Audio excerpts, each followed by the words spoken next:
Welcome to the Million Vegan Grandmothers podcast. And here we are this week interviewing Keith Tucker. Keith Tucker is the founder of Hip Hop is Green, and he was at our convergence, our last convergence of the people, BIPOC 13 through Climate Healers, gave an amazing presentation. So if you want to see that, we have that available for you on YouTube and other sources on our Trello board. Wow, I was so moved, Keith, by your presentation that I wanted the grandmothers to interview you. The work that you're doing and the thing that really struck me is the connection that you make with the children. So you don't just talk about these planting trees and we need to do that, or that we need to go, get our hands in the soil and get to understand about veganic, like living soil and how to do that. But you actually teach them. So it's so present for them at this point. So I want you to take it away, talk a little bit about how Hip Hop is Green came about. And I'm so honored to have you here, Keith.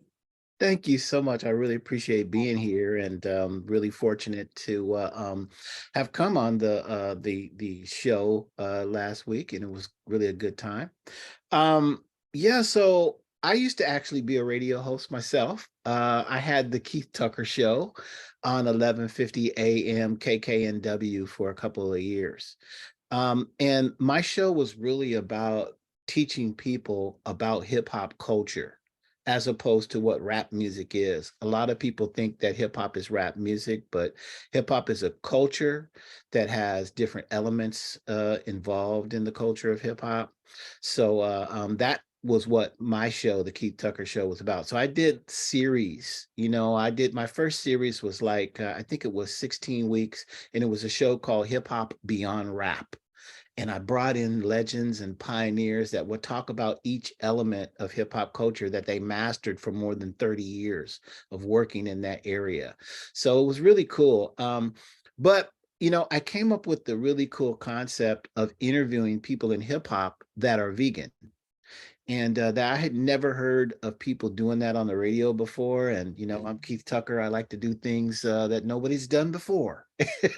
And so I did my first research trip to a place called the Seattle Veg Fest. And ironically, I will be at the Veg Fest this weekend in Puyallup, Washington. So that's kind of ironic. But back then, actually in 2008, I went on my first ever trip to discover veganism. I was not a vegan at that time. I didn't know anything about it. I just thought it was some tofu, some nuts, and trees. That nasty tofu square was in my mind. I was like, it's just a white tofu square. Oh no, I don't want to eat that. But anyway, I went to the Veg Fest, and I walked in, and I will be honest with you, I was the only person of color in the whole room. It was just all white folks. And I was like, what the heck is this?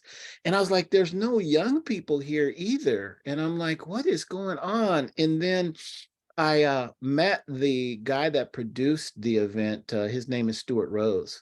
And Stuart I think he was in his early 70s at the time. So he's an older Jewish guy. And I said, hey, why isn't there any Black folks in here? And why isn't there any kids? And he said, well, what's your name? And I told him my name and what I do and all that stuff. He said, well, why don't I take you out to dinner and I can tell you all about it? I'm like, okay, cool, let's do it. So we're at dinner. And now he's telling me the story. And he said, listen, Keith, I went into the Black community and I'm talking to kids and I'm trying to get them to be a part of veganism. And they're just looking at me like I'm from Mars. I can't reach them. And I'm like, oh, I know what it is. You're not cool. So that is the impetus for us to start working together. I said, hey, listen, I mentor about 100 kids. I've got dancers and rappers and friends in the entertainment industry. I'll bring all the people. You do all the food, and we'll call it a hip hop green dinner. And that's how the first hip hop green dinner that I ever did happened on June 22nd, 2009. And so from then on, I went to serve over 40,000 free meals all around America to young people at these hip hop green dinners. And people would come that I didn't know that were a part of hip hop culture, that were vegan, that were organic farmers, that were into medicine, shamans. I mean, all kind of walks of life of people, doctors, nutritionists, and they all loved hip hop. And they thought that what I was doing was very unique because this was the first time that a plant-based hip hop tour ever went around the country. So, it was an amazing time that we had doing that. And so, our organization throughout the years has always been evolving. I started with one little dinner. I took that dinner into a whole tour. And then in 2016, I came up with the great idea of adding health and wellness as the 10th element of hip hop. And so now health and wellness is a part of hip hop culture. And so, just continually innovating with what we're trying to do to get young people and people involved in plant-based eating. Now, I knew the connection back when I did my first research in 2008 and 9 and all that stuff about the connection between eating plants, animals, the environment, factory farming. I knew all of that stuff. It was just really, really alarming to me about what was happening to the planet. Um, but my concentration at the time was on getting my communities and other communities healthy, and getting them plant-based because cancer, diabetes, heart attack, stroke, all of these things are prevalent in our communities. And so I wanted young people to be, involved in plant-based eating and get them exposed to new products that they never had, eaten before. And a lot of people that have come to a Hip Hop is Green dinner have went vegan from attending our events. And that was really crucial to me because when I went to my first event at the Veg Fest, like I told you, I walked up to a sign and the sign had a big giant almond on it and it said almond milk. And I was like, how in the hell are they getting milk from an almond? I mean, and this was back in the early days before everybody knows about almond milk, right? So I tried the almond milk. I was like, oh my God, this is better than regular milk. And I was like, I'm done. I'm not drinking milk. And, I found some cheese and all the different stuff. And I got rid of dairy just from going to the Veg Fest. And so we call that at Hip Hop is Green the epiphany moment.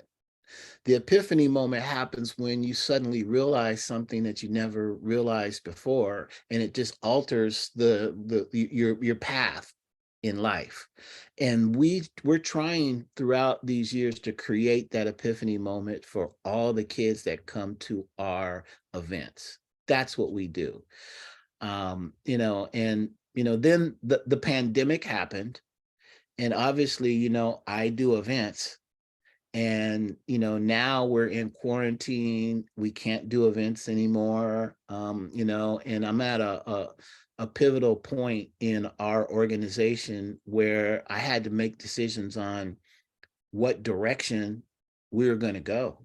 And, luckily for me, I've always been someone who can come up with really cool ideas. And, I've always been really creative. And a lot of people in hip hop are that way. I'm just creative when it comes up to different ideas and concepts and, business stuff like that. So I came up with the concept of working with our youth at our farm and going back to the soil, basically. And as I was saying last week on the call, my grandmother taught me from a baby how to grow food. And so, fortunately for me, we still own the land that my grandmother purchased and my grandfather.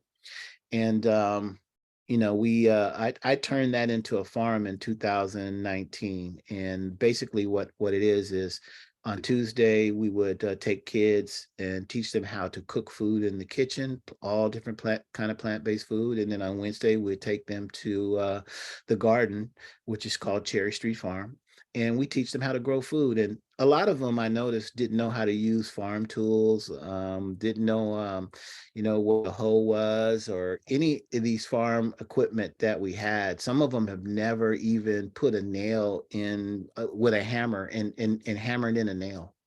And I was like, wow, man, like these are skills that they need to learn and we're going to teach it to them.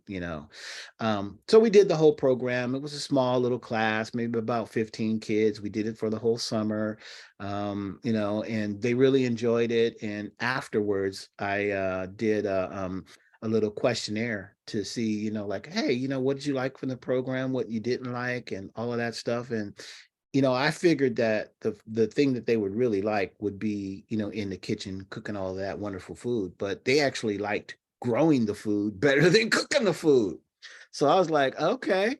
So I was thinking about that stuff while I was in quarantine, and we had a really, really lush garden. And shout out to my farmer Mel, who takes care of our garden there at Cherry Street Farm. We grew everything you can think of, squash, greens, peppers, onions, just everything you can think of, we grew there. Big, giant 12-foot not dandelion, sunflowers, those big giant ones. So it was just a beautiful Yeah, place. huge dandelions are really good for us too.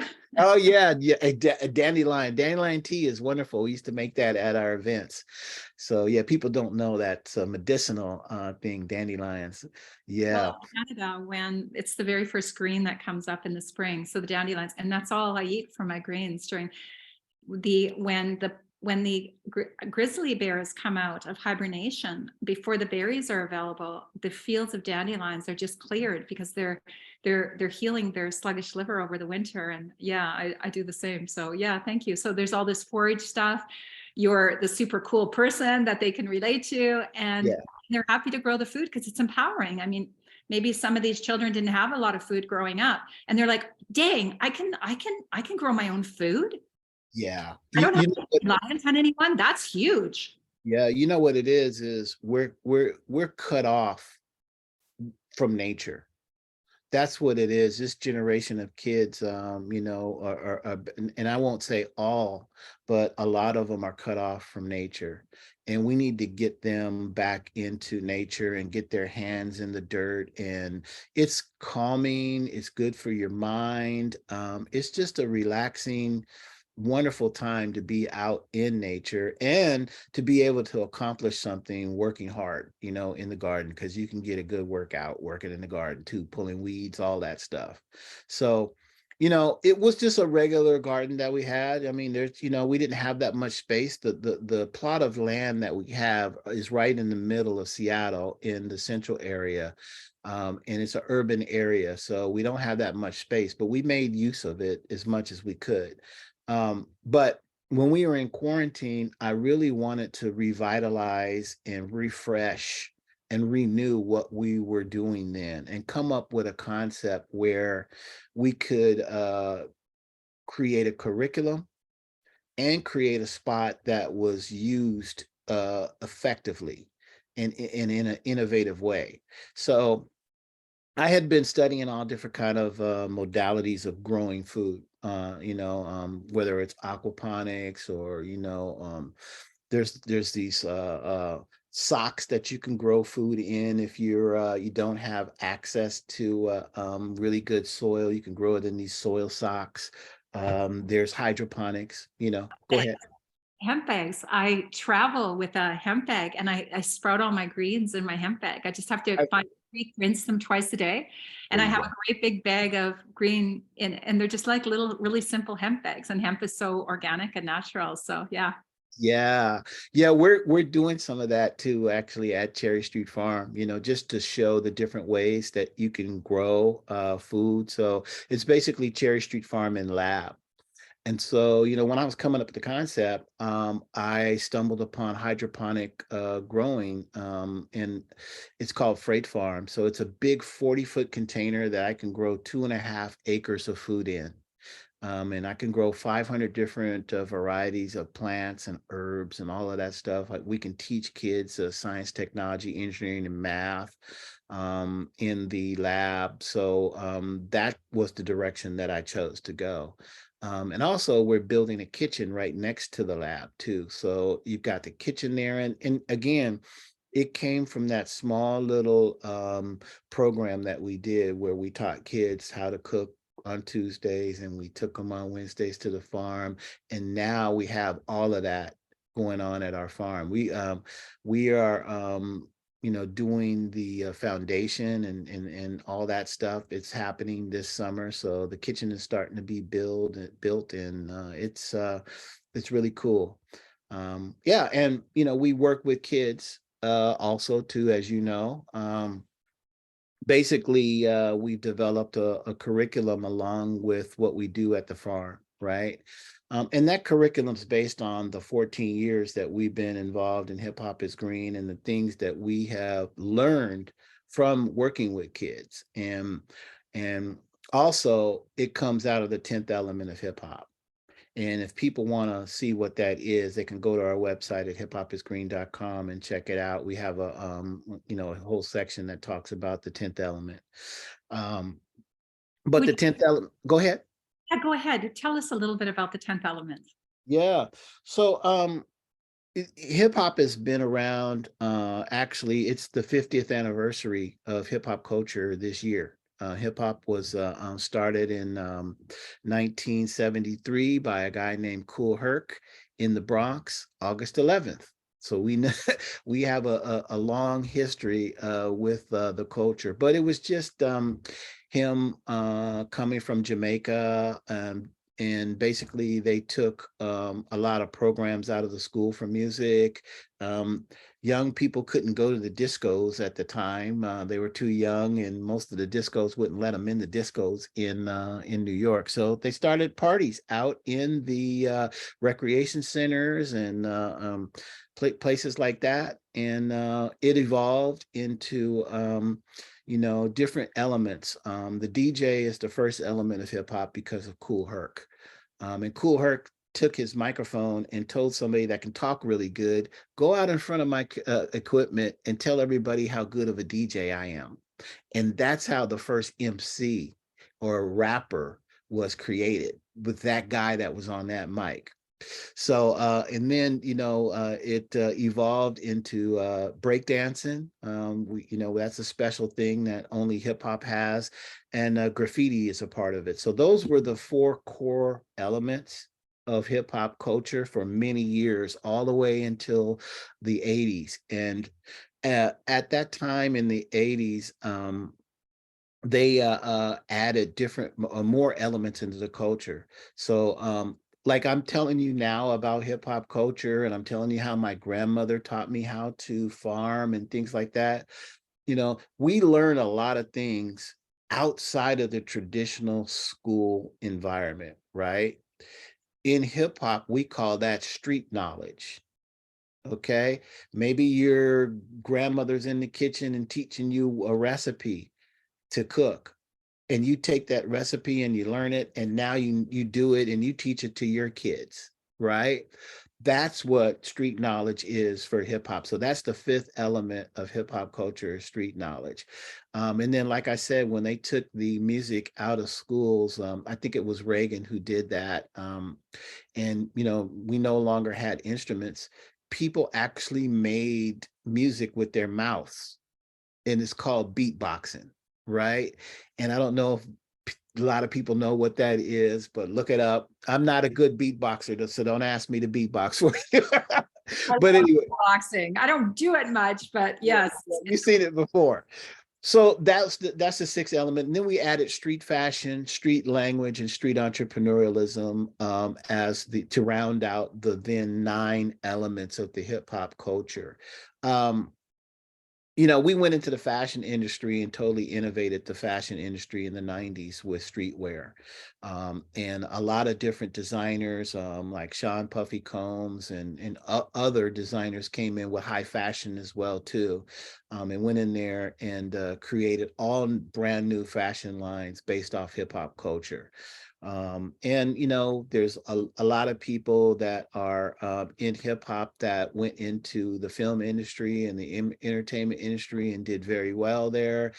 You can see Ice-T all the time on his show that he has. Queen Latifah did really good in acting, and just so many actors out there that were MCs or a part of hip hop culture that just went into that. So um, and then there's a lot of different people that learn business through hip hop culture that never would have, you know, they didn't go to college. They don't have a business degree, but some of them are running multi-million dollar organizations employing thousands of people through hip hop culture, and found their passion and their purpose in life through hip hop culture. I don't have a degree, but I have people that have degrees that work for me.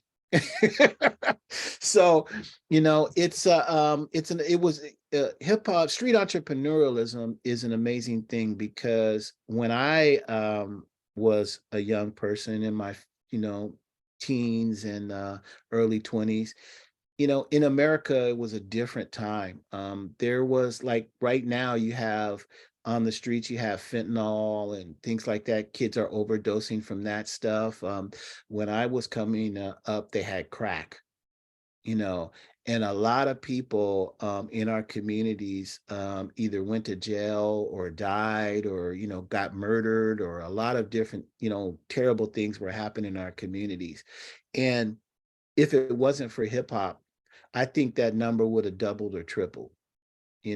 So hip hop saved a lot of people's lives, as well too, because there's an outlet now to do something positive with your life. And when you're a young person, and I'm sure the million grandmothers out there know, when you're a young person that age, there's choices that you can make to go one way or choices that you make to go another way. So luckily I was one of those people that, I made a choice to go the bad way for a while. Um, and then I got myself back to my foundation, and I'm 31 years clean and sober right now. So, and living my purpose through hip hop is green. So those not And go a quick go ahead. question. Do you feel in some way that the stability of being raised by your grandmother helped you find your way out of the addiction? Yeah. So I didn't come from a really broken family, bad. I came from a middle class, hardworking family that, I just, ended up hanging out there with the wrong people, and my grandmother and my mother and my father and, all the people around me, laid a foundation for me that was just a awesome foundation and childhood that I had from 1 to 12. It was just an awesome life that I had, and I used to go to camp every summer, and we went to camp one time, and people should know, in the Northwest, we have something called the San Juan Islands, and you can go to the San Juan Islands. It's almost close to British Columbia, and they're just small islands that you can go to, but they have a camp there that kids can go to, and so I went to summer camp. And I'll tell you a story. We were canoeing, and at summer camp, I learned how to canoe. I did all these things, and we were canoeing from one little island to another. And about maybe 30 feet away from us was a pod of orca whales that was just hanging out with us while we were on our uh, um our canoes. So it was a life-changing experience that I had. So I had a beautiful, wonderful childhood. Just strayed in the wrong way, because I mean, that's what it is sometimes with kids. But my grandmother always prayed for me. She taught me the right ways to go. And when I woke myself up and had to get my life straight, I could land back on those values for me. But shout out to the people who didn't grow up that way, who didn't have the grandmother and the family that I had and all that stuff, who didn't have nothing, and they still came and rose like a rose through the concrete and made something out of themselves through hip hop culture or through whatever, and that are still here to share that. Those people are superheroes. So shout out to those people. So Yeah, yeah, so, see the rose, I think here there's lots of wild roses and they're very adaptive, like a lot of the wild medicine is very adaptive. And so that's that whole rose growing through the cracks of the concrete. That's a beautiful, and I see a wild rose, like we're kind of wild and we have this spirit that just doesn't give up. And I was a social worker at one point in my life, and oh, I went to a conference, and for children that had a really hard childhood and all kinds of abuse, survivors that were able to rise above it. And they said they just needed one person in their life that believed in them and guided them. And it mm, wasn't a parent. Often they lived in very destructive cultures, but it was one person who stayed to let them know they were being taken care of, that they were there for them. And it was just that one person. So I bet, Keith, you've been that one person for so many people. That just warms my heart. Thank you for being that one person. oh, thank you so much. I appreciate that. Yeah. There's been so many people for me, so many, that helped me out, that mentored me. And matter of fact, one of the people that when I went to drug treatment center here in Seattle, and one of the people that ran the center, his name is Richard Busby, rest in peace. He just passed away last week, and it was his memorial on Friday. And so he was one of those guys that just mentored me, and was an example of someone who really cared about people. And they started a program here, for, drug and alcohol program. And him and his wife started a program called Cedronar that I went to. And they saved, I don't know how many thousands of people's lives through the work that they did. So he just passed away. So rest in peace to Richard, one of my mentors that helped me out when I needed help. So I'm here because I know that I'm here for a mission and a purpose. And so Hip Hop is Green didn't start really in 2008 or 9. It started 31 years ago when I made the choice to come back to reality, from many years of abusing myself, and find who I was, and find my purpose and my passion. And for 31 years, I've been on that mission. And so now I'm at the point where I realize that I have a lot of things to give back to young people, and I work with them, and all people. There's people in hip hop that I want to help, because I can lead right into this. We were talking about the hip hop entrepreneurs, which is the ninth element of hip hop, street entrepreneurialism, right? Well, I came up with the idea to create the 10th element of hip hop because I had been working with a legendary hip hop uh, pioneer and artist. His name is KRS-One.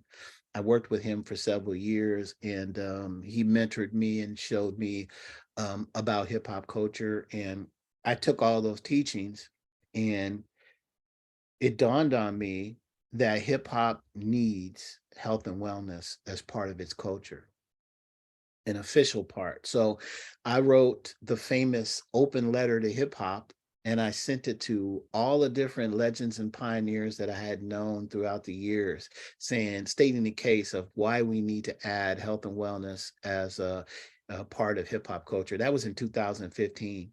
So anyway, they gave me the support. They let me know, hey, how can we support you and all of that stuff? We think this is a wonderful idea, blah, blah, blah.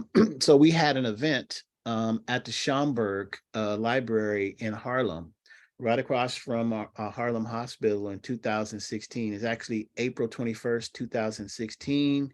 We had the 10th element of hip hop, health and wellness ceremony, where we signed my 10th element of hip hop proclamation. And basically health and wellness is part of hip hop culture now. So, and when we say that, we talk about plant-based eating, animal rights, food justice, organic farming, meditation and sobriety. All of these things are added into hip hop culture now. So now, and I'm still learning. Even though I created the 10th element of hip hop, it actually shows me stuff still, even though I've created the idea. But I'm at the point right now where I'm realizing that I've opened up doors in hip hop that have never been opened up before. Now, instead of you being an MC or a DJ or a dancer or a graffiti artist, now you can be a geologist, a permaculturalist, you can be a scientist, you can be an engineer. All of these things come through the 10th element of hip hop. You could be a vegan chef, you could be an organic gardener, all of these different things, city planners.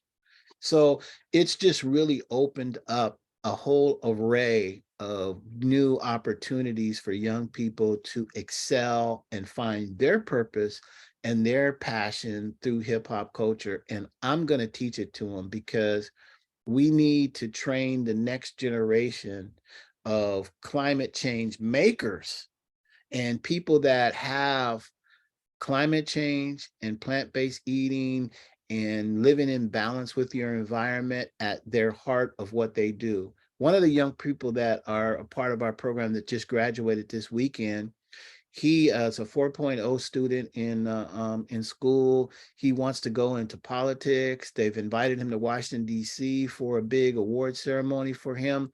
And hopefully one day he'll grow up to be a leader and a policymaker. And he'll think back and say, you know what, when I was a kid, I went through this program called the Youth Excellence Program with Hip Hop is Green. And they taught me all about climate change. And I'm going to make laws and it to protect the animals and to protect our environment. That's what we need. Because guess what? The people that are in control right now are not doing a good enough job, period. So I'm working with young people so that we can change that.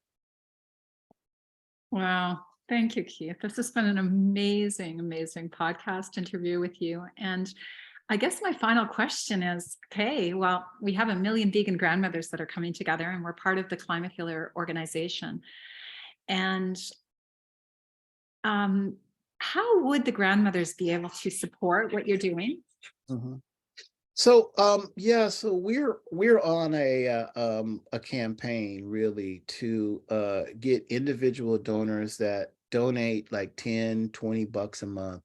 It's not a big thing. It's just maybe, just a little support so that we can continue all of our programs. We I didn't let you know, but we planted 577 trees this program with our kids, and we plan on planting 10,000 trees. So we're partnered with the Washington State Forestry Department and the Department of Natural Resources as well. And so we're on a mission to plant these trees. So we need support to plant these trees. We're building our kitchen as well too. So we need support to build our kitchen because it costs a lot of money to build a whole structure, you know? Yeah. So, and then, our youth excellence program where we take kids out, and then our hip hop green dinners. Like, give you an example.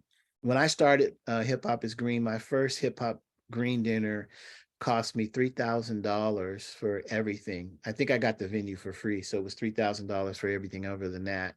But it grew so big. Like, we have like 500-600 people coming to a Hip Hop is Green dinner, and you can imagine feeding 500 to 600 people for free.